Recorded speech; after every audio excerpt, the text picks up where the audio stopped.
Namaste everyone. Thank you for joining in this ongoing video series on Rahu and Ketu in the houses.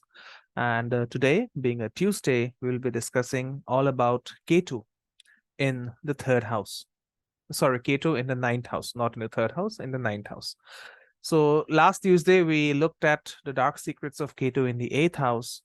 But then, since the ninth house rules thighs and hips, so Ketu in this placement will suggest problems with the, with the sciatica nerve or the hip joint. Okay. And because Ketu in the ninth is very common for most people, such a diagnosis would require further corroboration. For example, the problem would worsen further if there is an association or other aspect of malefics with this Ketu.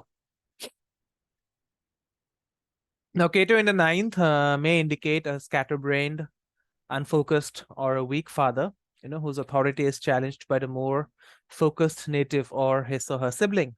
And because the nodal axis is inherently poisonous, the father may suffer from mental disorders, sexual aberrations, substance abuse, or debilitating diseases which are difficult to diagnose. And the native's relationship with his or her father is remote, being either physically or emotionally absent. He feels ambivalent about the prospect of his or her own fatherhood, perhaps having learned from personal experience that the father is out of sight and out of mind, but then such a native is okay with that. Now, the ninth house also signifies paternalism, and Ketu here facilitates detachment. So, the native may reject the male order of things in favor of feminine deities. Now, ninth house also represents higher education. And for the native who goes to university for higher education, Ketu in the ninth can reflect disillusionment with teachers, professors, dissertation advisors, mentors, etc., which the native might consider to be too traditional. Okay. So as a result, the native will face problems if he or she goes for postdoctoral studies or employment in the university system or even tenure. Now, Ketu in the ninth also signifies loss of focus or direction. And, the ninth house is the house of our dharma. So Ketu in the ninth can literally mean getting lost, at the university with respect to choice of major, maybe in international travel, in the legal system, or even in one's spiritual quest.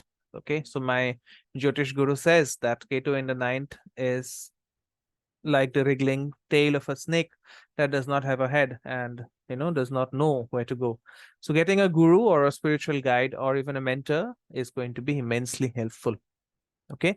So because the native rejects traditional teachings and teachers, so as a result, such a native may become self-taught, learning from books with a tendency to browse widely in search of whatever resonates, as opposed to a focused pursuit of a single philosophy or practice. Now, Ketu also represents the dissolution of things. So in the ninth house, it signifies liberation from dogma, whether it is legal, moral, political, religious, scholastic, or scientific. And for such a native, all figures of authority are idols with feet of clay, because their ideological catechism holds no appeal for the non-believer. And Ketu always reflects ambivalence. So such a native will, hold orthodox religion, institutional learning, and prevailing court systems in low esteem, including their representatives, that is priests and gurus, professors, lawyers, and father figures who embody socio-cultural norms. Now, such a native will have difficulty in accepting traditionally held dogma. Okay, so in the face of a monolithic belief system, these people will either reject or rearrange those systems. And such a native is very suspicious about anything that is ritualistic. Okay, anything that has a certain way of being done, the native suspects that. And these people will try to escape conventions established by priests and adjudicators of the church and court. So such a person may become a rebel, challenging the forefathers' right to dictate how things must be.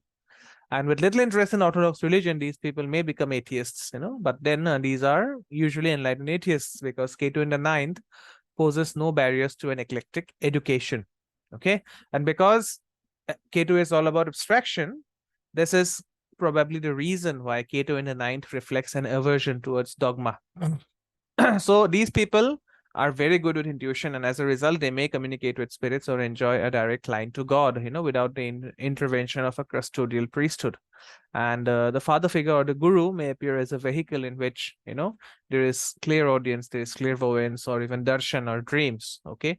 And for the native, although such a native may not revere churches and temples and mosques as establishments, but they may still invoke connectedness without requiring the native to become a convert. Okay. Now, ninth is also the primary dharmasthana. So Ketu's presence in the ninth will reflect a disconnection in doctrine or philosophy. And such a native is a spiritual wanderer, unattached to any belief system, intuiting that freedom lies in detachment. So even from gurus or teachers who oppose those values, okay, or who represent those values. So no single guru, no single school or scripture will anchor the native, because such a person does not want to be tethered to any particular fixed thing. But then the native may have all the qualifications in the world, but such a native is least interested in becoming a guru or a mentor or a teacher. Okay, so these people, they may have strong ideas, but then they may prefer to express them through their own chosen media rather than mount a pulpit that presumes to legitimize their options. And regarding Ketu in the ninth house, and regarding any spiritual practice with Ketu in the ninth house, such a native will identify with any sadhana that involves detachment, isolation, meditation, or withdrawal. So it's like the sadhu who rejects all attachments in favor of wandering, and such persons may be held in very high regard by the natives having Ketu in the ninth house. Okay. So that's about Ketu in the ninth house. Do let me know if it resonates with you. And please leave your feedback behind in the comment section. Okay. So that's it from me in this video. Kindly reach out to me via WhatsApp at the number given in the description box if you have any query regarding a consultation or regarding your chart.